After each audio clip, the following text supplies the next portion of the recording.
नमस्कार साथियों। भारत का इतिहास हम पढ़ रहे हैं और भारत के इतिहास में जो ब्रिटिश रूल भारत के अंदर रहा, जिसमें हम कॉलोनिज्म कहते हैं, सबसे ज़्यादा दोहन हुआ इकोनॉमी का। किस तरह से भारतीय अर्थव्यवस्था को ख़त्म किया गया और उसमें कुछ विकास भी हम देखने को मिलता है ब्रिटिश रूल के समय। उसके ऊपर हमने 2 पार्ट इनिशियली डिस्कस कर लिए हैं। आज ये लास्ट पार्ट है और कल से हम सोशियो रिफॉर्म्स के ऊपर हम क्वेश्चंस बनाएंगे। तो ब्रिटिश रूल के समय भारतीय अर्थव्यवस्था का दोहन कैसे हुआ, उसके संबंधित कुछ महत्वपूर्ण प्रश्न हम डिस्कस कर लेते हैं। अगर आप हमारे चैनल पर नए हैं तो सब्सक्राइब करें, शेयर करें, लाइक करें। तो चलिए शुरू करते हैं। सबसे पहला प्रश्न है, 20वीं सदी के पूर्व आध में देश का भीषणतम अकाल कहां पर पड़ा था? In the early 20th century, where did the most severe famine in India occur? ठीक है। 1943 में 20वीं शताब्दी की बात कर रहा है, तो यानी कि 1900 वाले सन में। ठीक है, ऑप्शन देख लेते हैं। पहले बंगाल है, महाराष्ट्र है, राजस्थान है, गुजरात है। ठीक है, तो 1943 से लेकर 1944 के बीच भारत के अंदर एक बहुत बड़ा, ठीक है, बहुत बड़ा एक फेमाइन आया था, अकाल आया था, जिसमें लगभग 30 लाख लोगों को प्रभावित कर दिया था। अबाउट 30 लाख लोग भूख से मर गए थे। ठीक है, और ये समय सेकंड विश्व युद्ध के दौरान का था। ठीक है जी, और ये कहाँ कहाँ पर फैला था? तो समय ये जगह थी बांग्लादेश, जिसको हम बोलते हैं प्रेजेंट बांग्लादेश, और बांग्लादेश के साथ लगे हुए भारत के महत्वपूर्ण राज्य, जिसमें सबसे इंपॉर्टेंट नाम आता है बंगाल में। ठीक है, तो बंगाल में ये फेमाइन फैला था 1942-43 में। तो बहुत महत्वपूर्ण प्रश्न है, नोट कर लेना। ठीक है, थोड़ा सा पॉज लेकर आप पहले खुद इसका आंसर दे सकते हो, बाद में हमारी एक्सप्लेनेशन भी सुन सकते हो। सरकार द्वारा गठित भारतीय आर्थिकी जांच समिति के अध्यक्ष कौन थे? Who was the chairman of Indian economy inquiry committee formed by the government? ये हम ब्रिटिश कार्यकाल की बात कर रहे हैं। एनी मर्चेंट का नाम आता है, टीसी गोस्वामी का नाम आता है, वीपी वाडिया का नाम आता है और एम विश्वेश्वरैया का नाम आता है। एम विश्वेश्वरैया एक बहुत बड़े अर्थशास्त्री माने जा सकते हैं। 1925 में इकोनॉमिक एडवाइजरी कमेटी गठित हुई थी, जिसके अध्यक्ष थे एम विश्वेश्वरैया। मद्रास राज्य के दीवान थे। इनिशियली भारत के बहुत बड़े इंजीनियर बने। इनके जन्म दिवस को इंजीनियर दिवस के रूप में सेलिब्रेट करते हैं। ठीक है, आंसर आपको मिल चुका है, एम विश्वेश्वरैया। एम विश्वेश्वरैया ने एक बहुत इंपॉर्टेंट किताब भी लिखी है। उस किताब का नाम है प्लैन्ड इकोनॉमी फॉर इंडिया। बहुत एक इंपॉर्टेंट किताब है ये, प्लैन्ड इकोनॉमी फॉर इंडिया। इसके राइटर हैं एम विश्वेश्वरैया। ठीक है, और एम विश्वेश्वरैया को 1956 में 1956 में भारत रत्न से भी नवाजा गया था। तो ये भी एक चीज नोट कर लेना। सॉरी, 1956 नहीं, 1955 में इन्हें भारत रत्न से भी नवाजा गया था, जब एक और व्यक्ति भगवान दास और पंडित नेहरू को भी भारत रत्न इसी वर्ष दिया गया था। तो महत्वपूर्ण आंसर और महत्वपूर्ण क्वेश्चन हैं बहुत एग्जामिनेशन पॉइंट ऑफ व्यू से। तीसरा प्रश्न हम पढ़ रहे हैं, भारत में पहली रेल लाइन किसने बिछाई थी? ठीक, ये आपका थोड़ा सा फैक्चुअल क्वेश्चन है। Who laid the first railway line in India? Option है विलियम डडले, ऑप्शन बी है रॉजर स्मिथ, ऑप्शन सी है जॉर्ज क्लार्क, ऑप्शन डी है वॉरेन हेस्टिंग। तो भारत में हम पहले भी पढ़ चुके हैं, भारतीय रेलवे के जनक कौन है? लॉर्ड डलहौजी हैं। 1853 में पहली रेल चली थी, और पहली रेल भारत में कहां पर बिछी थी? पहली रेल लाइन बम्बे से लेकर थाने के बीच में। ठीक है, महाराष्ट्र के ही दोनों प्लेस हैं। 34 किलोमीटर, 34 किलोमीटर का टोटल ये ट्रैक था, और इसको डिजाइन करने वाले व्यक्ति का नाम था जॉर्ज क्लार्क। तो आंसर हो जाता है हमारा जॉर्ज क्लार्क। ठीक है, क्लियर हो गया है। नेक्स्ट क्वेश्चंस के ऊपर डिस्कस कर लेते हैं। बहुत इंपॉर्टेंट प्रश्न है। स्थायी बंदोबस्त किन क्षेत्रों में लागू किया गया था? In which region was the permanent settlement implemented? ठीक है, ऑप्शन ए है बंगाल, बिहार, उड़ीसा, मद्रास के उत्तरी जिले। ऑप्शन बी है बंगाल, उड़ीसा, मद्रास के उत्तरी जिले और बनारस भी इसमें शामिल है। और ऑप्शन नंबर 3 है बंगाल, बिहार, मद्रास के उत्तरी जिले और बनारस भी इसमें शामिल है। ठीक है, Bengal, Bihar, northern district of Madras. ठीक है, आई थिंक ये क्वेश्चन ऑप्शन ही बार बार रिपीट होता जा रहा है। ठीक है, तो परमानेंट सेटलमेंट 1793 में लागू किया गया था और ये कहां कहां पर लागू किया गया था? बंगाल में लागू हुआ था, बंगाल से लगने वाले राज्य बिहार में लागू हुआ था, उड़ीसा में लागू हुआ था। ठीक है, और मद्रास के नॉर्दर्न पार्ट में भी इसको इंट्रोड्यूस कर दिया गया था। और ठीक है, तो यहां पर एक चीज नहीं है। ठीक है, बंगाल, उड़ीसा, मद्रास के उत्तरी जिले और बनारस, तो ये आपका आंसर होने वाला है। ठीक है, तो इन सभी क्षेत्रों में इसको लागू कर दिया गया था, नॉर्दर्न प्लेस ऑफ बनारस। ठीक है, हम पढ़ चुके हैं इसके बारे में। ठीक है, अबाउट 29% इसको लागू किया गया था। स्थायी बंदोबस्त के अंतर्गत जमींदार को राज्य को कितना लगान देना होता था? Under the permanent settlement how much revenue was जमींदार रिक्वायर्ड टू पे टू स्टेट? ठीक है, हम पढ़ चुके हैं 1793 में ये बंदोबस्त लागू किया गया था भारत के अंदर। इसको डिजाइन किया था जॉन शोर ने। ठीक है, जॉन शोर ने, और जॉन शोर ने इसको डिजाइन किया था। लागू किसने किया था इसको? लॉर्ड कॉर्नवालिस ने। हम पढ़ चुके हैं इसके बारे में, लॉर्ड कॉर्नवालिस ने इसको इम्प्लीमेंट किया था। ठीक है, और ये भारत के 29% क्षेत्रफल पर लागू हुआ था, जिसमें बंगाल था, बिहार था, उड़ीसा था, मद्रास का नॉर्दर्न प्लेस और बनारस क्षेत्र हुआ करते थे। ठीक है, और उपज का कितना परसेंट टैक्स लिया जाता था? तो 10/11। अगर ये 10/11 पार्ट लिया जाता था, जो किसके इक्वल होगा? 89% टैक्स वसूला जाता था जमींदारों से सरकार के द्वारा। और अगर टैक्स नहीं देंगे तो एक कानून लागू हुआ था जिसको सूर्यास्त कानून कहा जाता था, जिसके तहत ठीक है जमींदारों की जमीनों को हड़पने का भी प्रावधान 1793 में बनाया गया था। नेक्स्ट प्रश्न, ब्रिटिश ईस्ट इंडिया कंपनी का व्यापारिक अधिकार किस अधिनियम के तहत समाप्त हुआ था? Under which act was the commercial right of the British East India Company finally abolished? Finally लिखा है यहां पर, फाइनली। ठीक है, पूर्ण रूप से खत्म हो गया था, तो चार्टर एक्ट। ठीक है, चार्टर एक्ट इसमें, ठीक है जी, ऑप्शन में मेंशन नहीं है इसका नाम। चार्टर एक्ट 1813 है ये, चार्टर एक्ट 1833 है ये। ठीक है, और यह है विक्टोरिया की घोषणा जो कि 1858 में आई थी। और इनमें से कोई नहीं, नन ऑफ दीज, तो इन तीनों में से आपको सिलेक्ट करना है। तो ये दोनों ही एक्ट बड़े इंपॉर्टेंट हैं। ठीक है, abolition of the monopoly of, ठीक है, trading monopoly of British East India company. Initially 1813 के चार्टर एक्ट में, ठीक है, ब्रिटिश जो ट्रेडिंग मोनोपोली थी उसको समाप्त किया गया था, परंतु जो चाय का व्यापार था, चाय का व्यापार पर मोनोपोली कायम रही थी। ठीक है, इनकी मोनोपोली यानी कि एकाधिकार कायम रहा था। और साथ में चीन के साथ ट्रेड पर भी ब्रिटिश ईस्ट इंडिया कंपनी का जो मोनोपोली था वो कायम रहा था।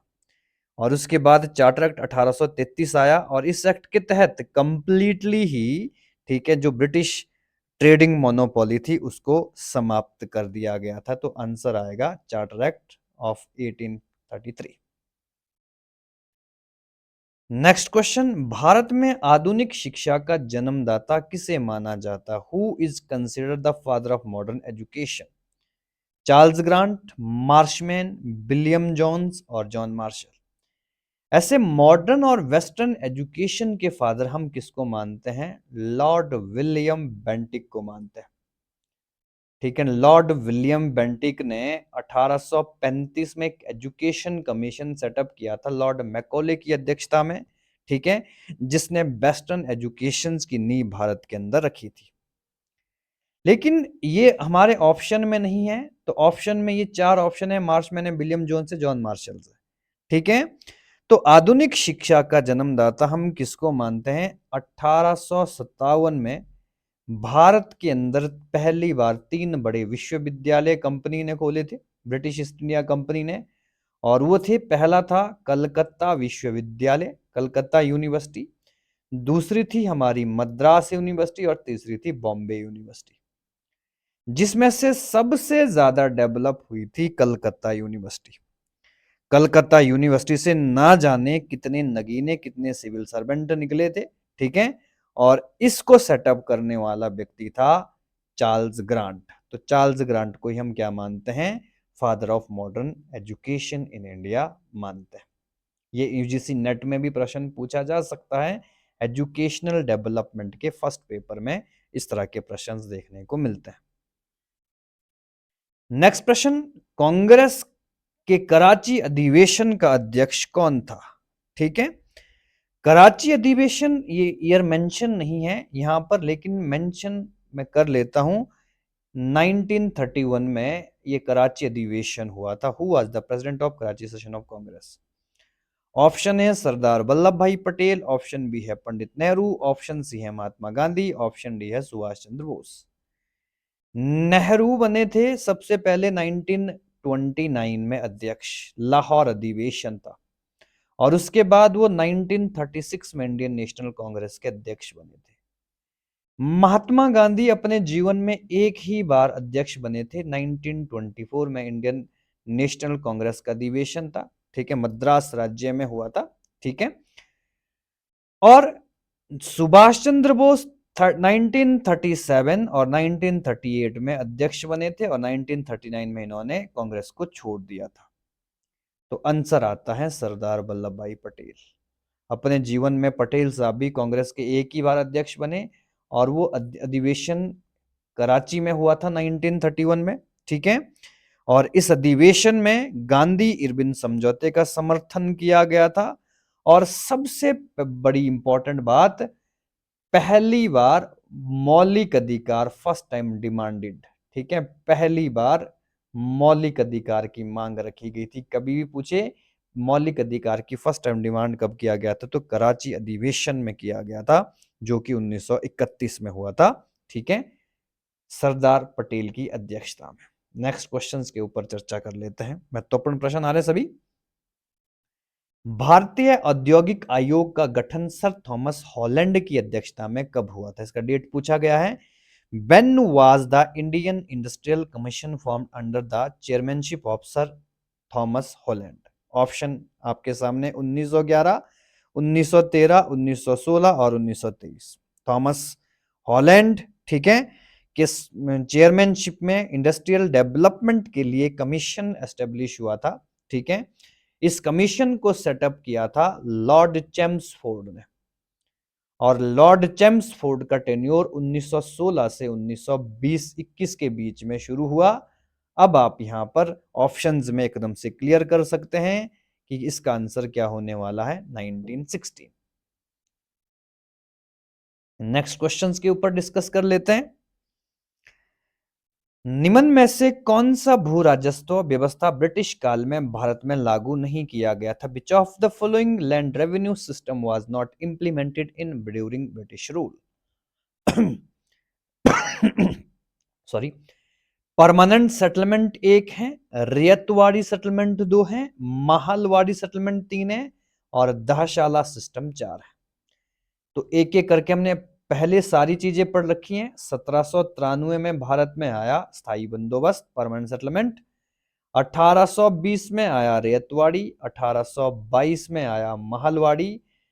दहशाला व्यवस्था ये मुगल काल में लागू हुई थी भारत के अंदर। ठीक है, अकबर के कार्यकाल में इसको देखा जाता है। मुख्यतः राजा टोडरमल ने इस व्यवस्था का निर्माण किया था। ठीक है, जो अकबर के एक महान रत्न हुए, नवरत्नों में से एक हुए, 9 जेम्स जिनको हम बोलते हैं। नेक्स्ट क्वेश्चंस के ऊपर चर्चा कर लेते हैं। महालवाड़ी प्रथा को पहली बार औपचारिक रूप से कब लागू किया गया था? When was the Mahalwari system formally implemented for the first time? 1793, 1816, 1820, 1822। 1816 में कोई सेटलमेंट नहीं आया था। 1793 में आया था परमानेंट सेटलमेंट, 1820 में आया था रेतवाड़ी सेटलमेंट और 1822 में आया था महलवाड़ी सेटलमेंट। ये दोनों सेटलमेंट लॉर्ड हार्डिंग के कार्यकाल में, लॉर्ड हेस्टिंग के कार्यकाल में भारत में लागू हुए थे। हेस्टिंग का कार्यकाल 1813 से शुरू हुआ, 1823 तक गया। उसके कार्यकाल के समय ही भारत में ये कानून लागू हुए थे। ठीक है जी। 1819 में इसको डिजाइन किया था महालवाड़ी सेटलमेंट को, 1819 में। और इसको डिजाइन करने वाले व्यक्ति का नाम था हॉल्ट मैकेंजी। बहुत से प्रश्न हम अपनी डिस्क्रिप्शन में ही सॉल्व कर रहे हैं। आपको बहुत से क्वेश्चंस यहां से नोट कर देने चाहिए, मुझे लगता है। नेक्स्ट क्वेश्चन डिस्कस कर लेते हैं। थोड़ा सा लंबा प्रश्न है, ठीक है। पहले इसको हिंदी में फिर अंग्रेजी में भी पढ़ लेंगे। स्वतंत्रता पूर्व अवधि में ब्रिटिश सरकार द्वारा भारत में आधुनिक शिक्षा के प्रसार का मुख्य उद्देश्य क्या था? बहुत बड़ा अच्छा प्रश्न बना। प्रश्न है, what was the main objective of the British government in promoting modern education in India during the pre independence period? ठीक है, ऑप्शन देख लेते हैं। चार ऑप्शन क्या कारण थे एजुकेशनल डेवलपमेंट करने का? ठीक है, यूजीसी नेट में भी इस प्रकार के प्रश्न देखने को मिलते हैं जब एजुकेशनल डेवलपमेंट हम पढ़ते हैं हिस्ट्री के अंदर। नंबर एक, छोटे प्रशासनिक पदों पर नियुक्ति हेतु शिक्षित भारतीयों की आवश्यकता। Need for educated Indian for lower administrative post, मान सकते हैं इसको। दूसरा है भारतीय संस्कृति का प्रोत्साहन करना, to promote Indian culture. Indian culture को कभी भी ब्रिटिशर्स ने प्रमोट नहीं किया था। सी, भारतीय लोगों को आधुनिक बनाना जिससे वो राजनीतिक जिम्मेदारी में भाग ले सकें। ठीक है, इस प्रकार के भी, क्योंकि उनका कोई मोटिव नहीं था इंडियंस को डेवलप करने का। और चौथा हो गया है उपयुक्त में से कोई नहीं, नन ऑफ एबव। तो आंसर हमारा ये आ गया कि जो छोटे पद थे वहां पर भारतीय शिक्षित लोगों की आवश्यकता पड़ रही थी। यही मुख्य कारण था कि उन्होंने स्टेप लिया कि वो एजुकेशन को डेवलपमेंट करें भारत के अंदर। अगला प्रश्न, भारत के व्यापार पर कंपनी का एक अधिकार समाप्त किए जाने के बाद किस वस्तु का व्यापार केवल कंपनी के लिए सुरक्षित रखा गया था?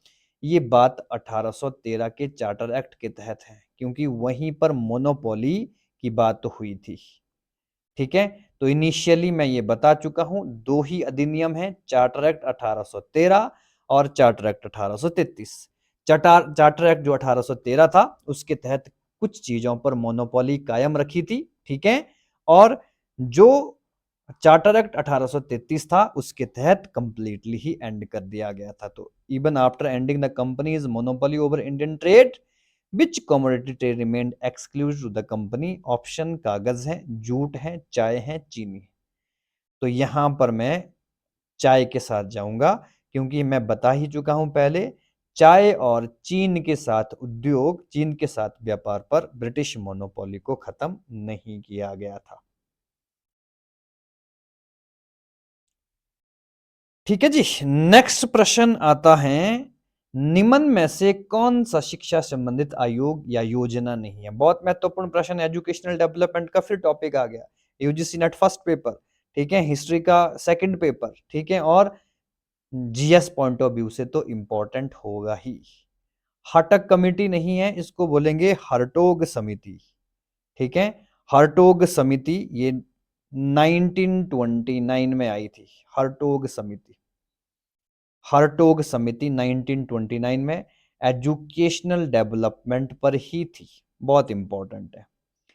लिंडसे कमीशन, ये भी हमने पढ़ा है, लिंडसे कमीशन। ठीक है, ये भी 1929 में लॉर्ड इरविन के द्वारा ही इस आयोग का निर्माण किया गया था।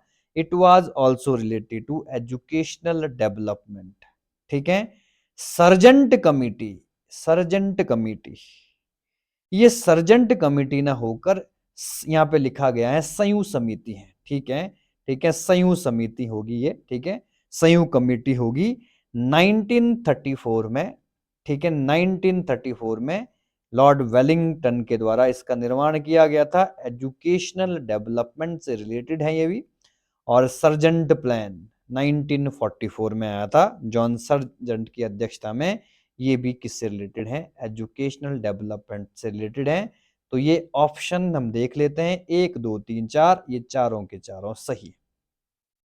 ठीक है, इन चीजों को आपको काफी डिटेल में पढ़ने की आवश्यकता होती है, तभी आप इस प्रकार से प्रश्न को सही कर सकते हो।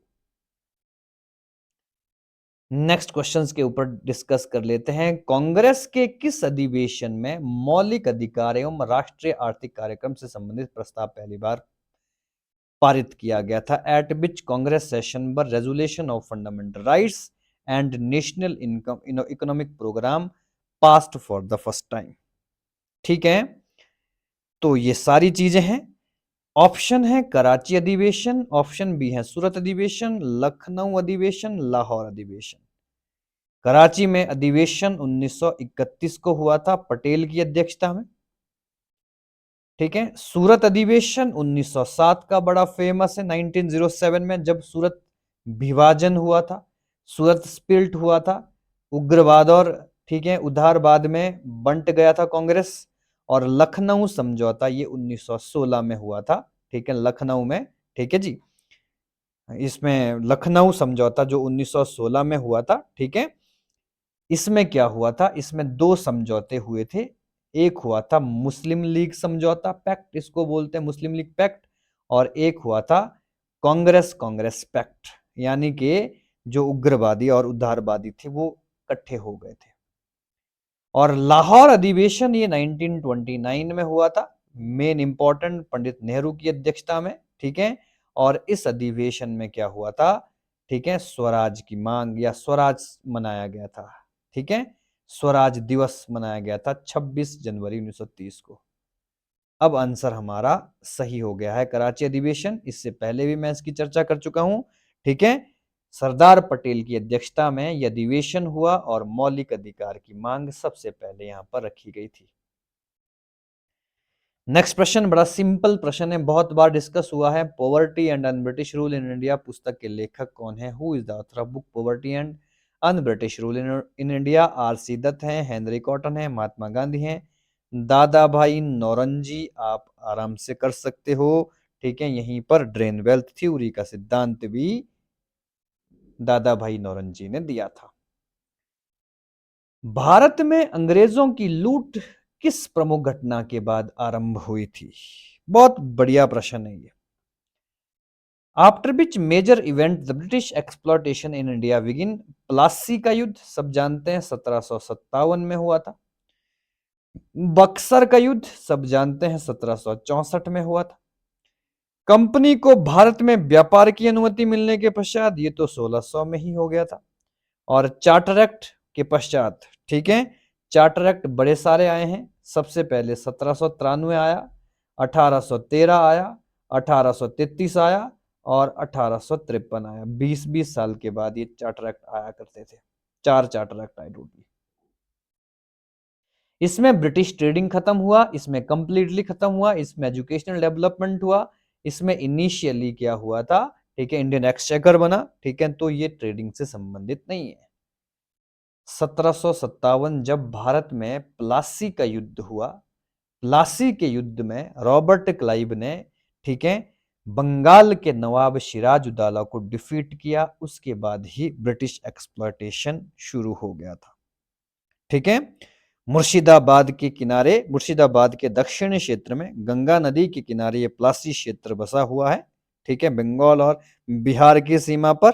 ठीक है, और यहां पर बंगाल की सेना और अंग्रेजों के बीच में युद्ध हुआ था और इस युद्ध में अंग्रेज जीत गए और भारत में अंग्रेजों की लूट शुरू हो गई।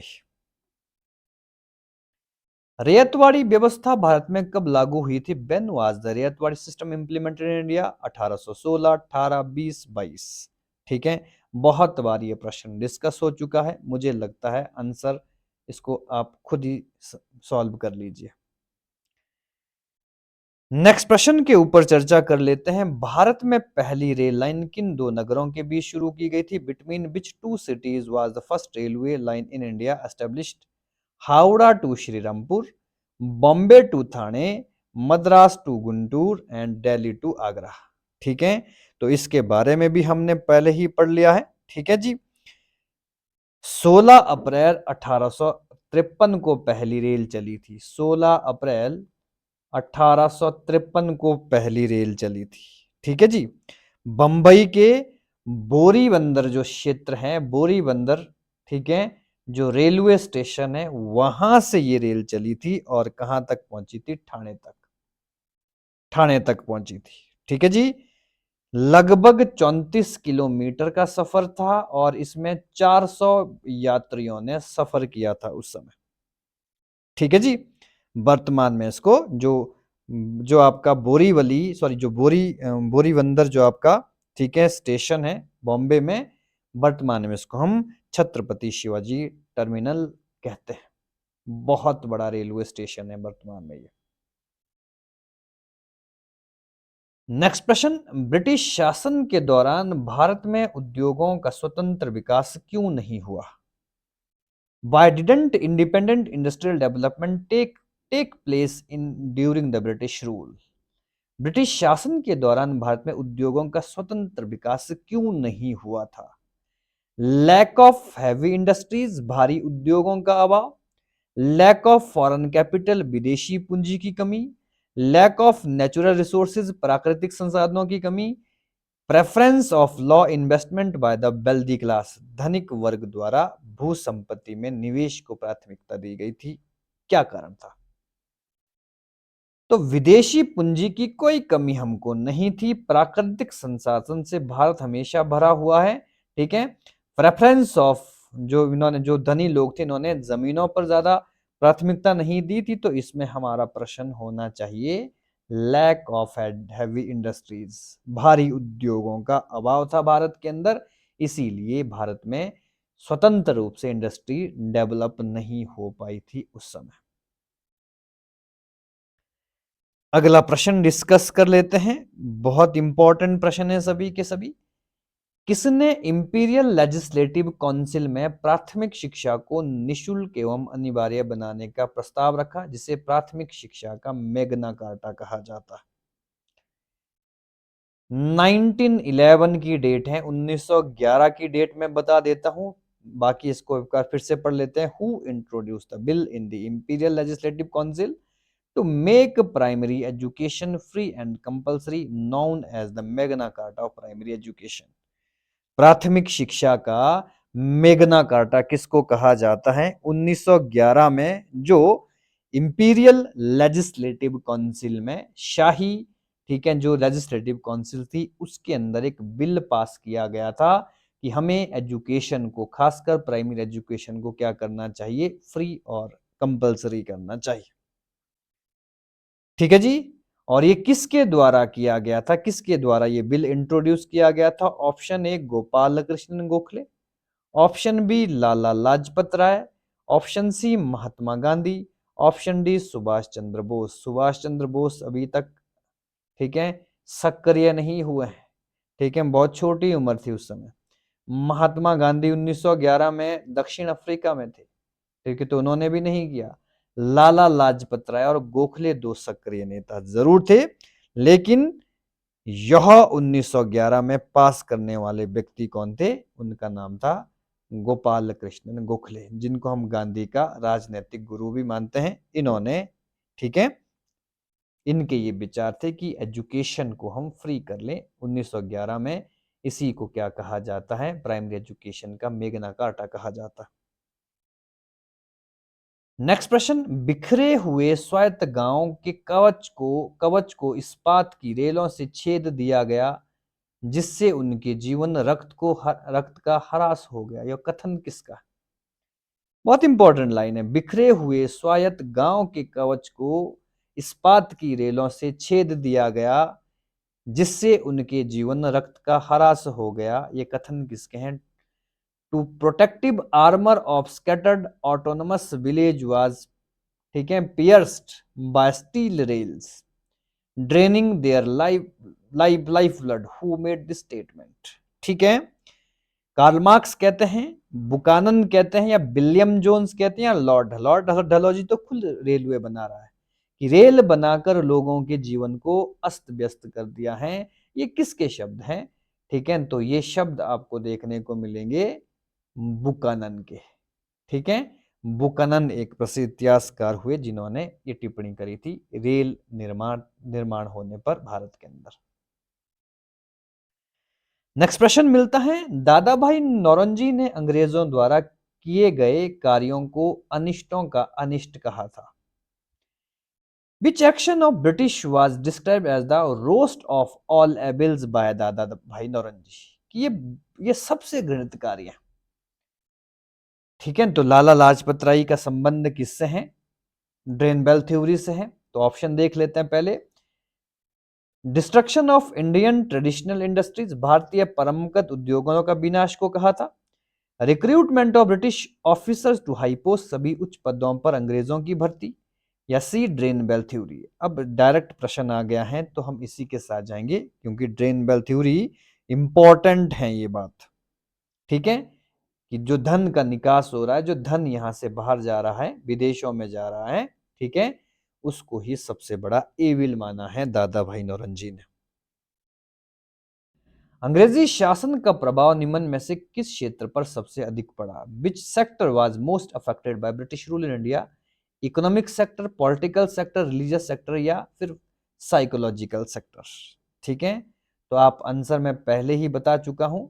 ठीक है जी, आर्थिक या इकोनॉमिक क्षेत्र सबसे ज्यादा अफेक्टेड रहा था ब्रिटिश रूल से इन इंडिया में। ब्रिटिश सरकार ने भारत स्थायी बंदोबस्त कब लागू किया था? When was the permanent settlement system implemented by the British India? 1753, 93, 62, 1803? तो ये प्रश्न हम ऑलरेडी डिस्कस कर चुके हैं, इसका आंसर भी आप स्वयं खोज लीजिए। नेक्स्ट प्रश्न बनता है, सर टॉमस मुनरो का संबंध किस भू राजस्व प्रणाली से था? Sir Thomas Munro was associated with which land revenue settlement in India? Permanent, Mahalwari, Ryotwari, या नन ऑफ एबव? ठीक है जी, तो टॉमस मुनरो का संबंध है मद्रास सेटलमेंट से। मद्रास में लागू होने वाला था, ठीक है, मेयरली रैयतवाड़ी सेटलमेंट। ठीक है, रैयतवाड़ी सेटलमेंट, और रैयतवाड़ी सेटलमेंट को डिजाइन किया था मुनरो, टॉमस मुनरो और चार्ल्स रीड के द्वारा।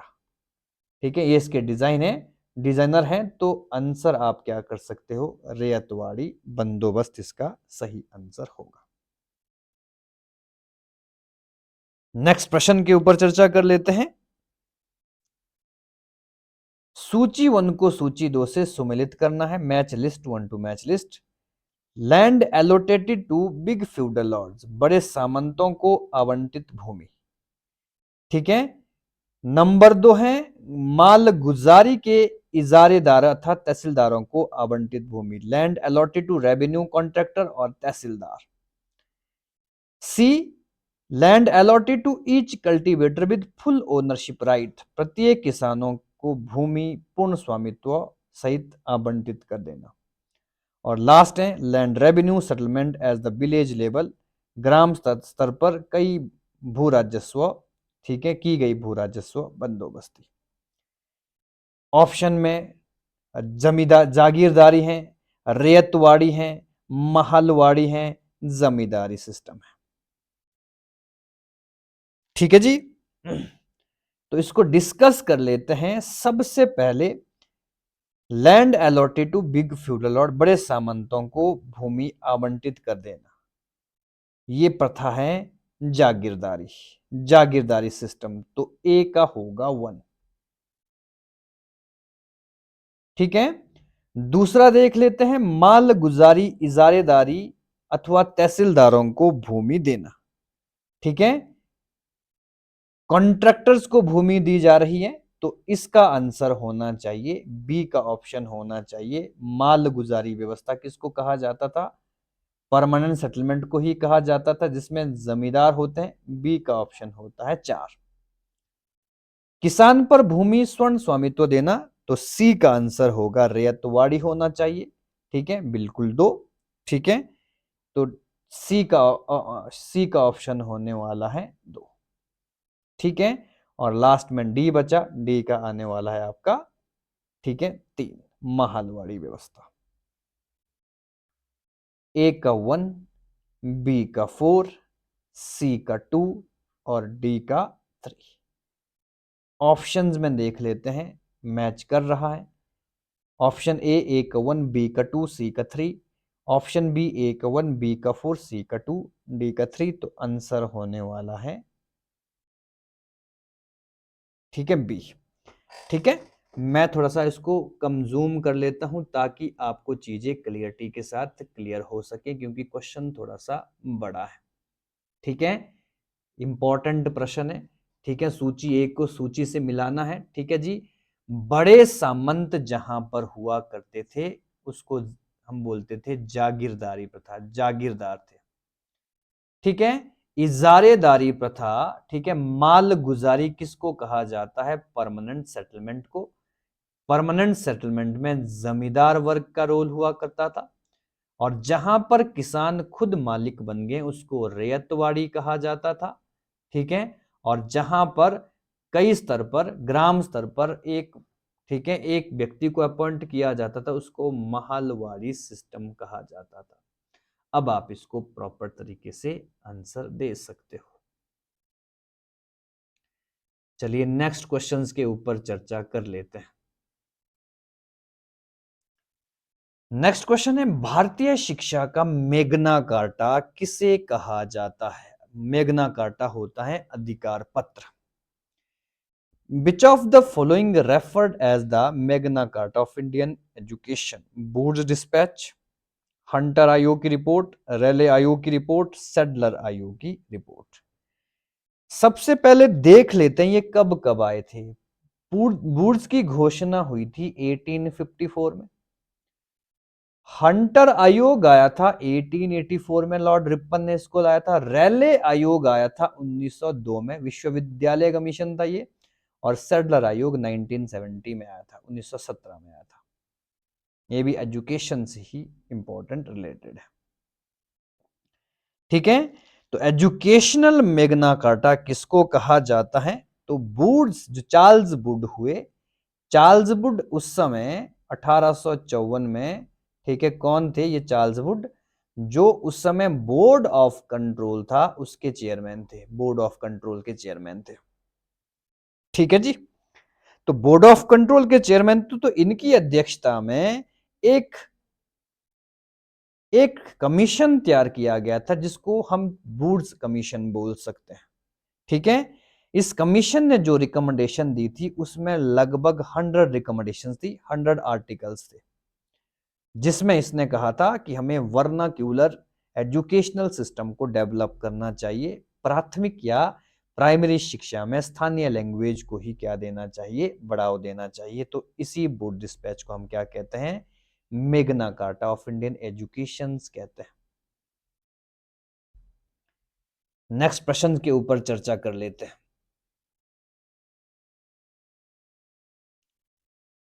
क्वेश्चन है, भारत में पहले आधुनिक लोहा इस्पात, ठीक है, और भारत में पहले लोहा आधुनिक इस्पात का उद्योग की स्थापना कहां हुई थी? Where was the first modern iron and steel industry established in India? Option A है बिहार में, बंगाल में, महाराष्ट्र में या तमिलनाडु में। ठीक है, तो इसके बारे में हम लिख लेते हैं। जगह का नाम था झरिया, समय था 1873। ठीक है, और पहली आयरन फैक्ट्री झरिया में लगी थी, और ये झरिया कहां देखने को मिलता है? बिहार में। ठीक है, बाद में आयरन, बराकर आयरन वर्क से नाम से प्रसिद्ध हुआ था, ये बराकर नदी के किनारे, ठीक है, बराकर आयरन वर्क्स के नाम से प्रसिद्ध हुआ था ये फैक्ट्री। इंपॉर्टेंट प्रश्न है।